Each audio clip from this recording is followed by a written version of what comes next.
একটি ছোট্ট গ্রামে থাকত রবি নামে এক যুবক। রবির সঙ্গী ছিল তার প্রিয় কুকুর টমি। টমি শুধু একটি পোষা প্রাণী ছিল না, সে ছিল রবির সত্যিকারের বন্ধু। সকালে রবি মাঠে কাজ করতে গেলে টমি তার পাশে পাশে হাঁটত। দুপুরে যখন রবি গাছের ছায়ায় বসে বিশ্রাম নিত, টমি তার কোলে মাথা রেখে ঘুমাত।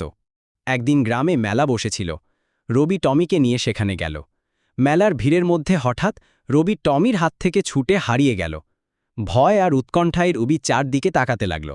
কিন্তু টমি তার গন্ধ শুকে লোকের ভিড় ঠেলে রবিকে খুঁজে বের করল। মালিককে ফিরে পেয়ে রবি আনন্দে টমিকে বুকে জড়িয়ে ধরল। এই ঘটনার পর রবি বুঝল, টমি শুধু একটা প্রাণী নয়, তার রক্ষকও। তারা দুজন যেন অবিচ্ছেদ্য হয়ে উঠল। টমির চোখে ছিল ভালোবাসার ভাষা, আর রবির মনে ছিল অপরিসীম কৃতজ্ঞতা। মানুষ ও প্রাণীর মধ্যে এই বান্ধন প্রমাণ করে যে ভালোবাসা ভাষা বা প্রজাতি মানে না, হৃদয়ের টানই আসল সম্পর্ককে অটুট করে রাখে। Please subscribe my YouTube channel.